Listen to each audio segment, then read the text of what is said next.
That I give you. But Mr. Hegde, does this cut any ice with you when the BJP spokesperson says कि हमें तो पता ही नहीं?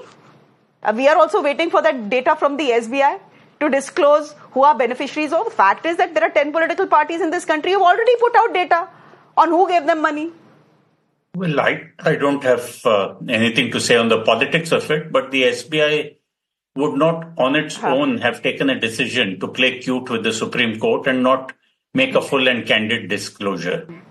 The SBI obviously reports to the Finance Ministry, and if the SBI has been at the receiving end of the Supreme Court's ire, I think that it would not have done it without legal advice. I think the Chief Justice very pointedly put it to the SBI lawyer that it is not as if the SBI did not have good legal advice. Be that as it may, some of the parties, especially look, the DMK put it out right up front that they had received 509 crores from Mr. Martin. So that means we know that there is about 1,300 crores which other parties got.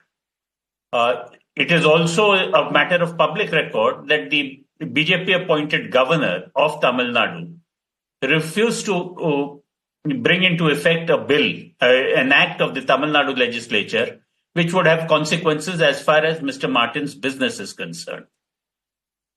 It would now be good political strategy for all parties concerned to put out the list of people who gave them electoral bonds.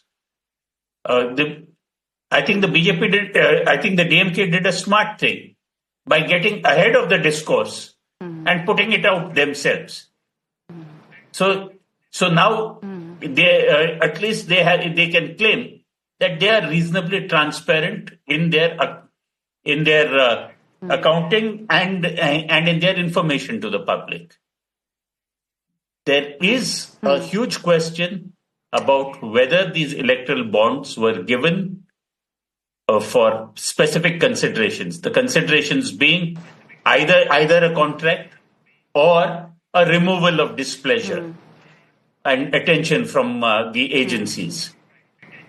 Irrespective of whether the parties disclose it or not, I'm sure that once the numbers come out, there will be enough data scientists and journalists who can put two and two together. Okay. My last question is to Mr. Chanda, who is joining us on the broadcast. He's someone who is speaking on behalf of the TMC this evening. Actually, what is very curious is the stand that the TMC has taken, Mr. Chanda, to say that we don't even know who gave us electoral bonds. How is that possible? You're telling us you got it in a sealed envelope and you don't actually know who gave it to you. Who will believe that, Mr. Chanda?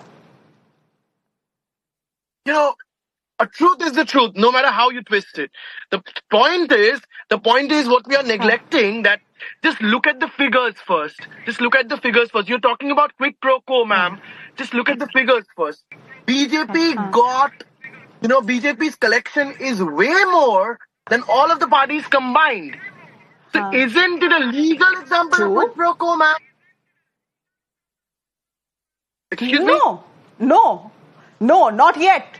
No, not yet. We'll know when we have that alphanumeric code for sure. But Mr. Chanda, but for you to say, for the TMC to say, हमें पता ही नहीं किसने हमको पैसा दिया, that is mind-boggling. You are insulting the intelligence of our viewers and our country and our voters. Not at all. If the Supreme Court has asked the SBI to reveal everything, but they are being hesitant and they are not revealing anything at all. So they are violating the Supreme Court laws, the Supreme Court orders, right? So if they choose to reveal everything that they have, we have nothing to hide as well. Isn't it so? So you're saying let the BJP start, then we will follow. Then the Congress will follow and then the TMC will follow. We'll leave it there. I'm done. Thank you very much. I'm running. I would absolutely agree. Okay, I'm out of time, but thank you very much. Thank you. We are done. Thank you. Mr. Kadiyal, thank you. Pradeep Mahar, thank you. And thank you very much, Sanjay Hegde, for joining us.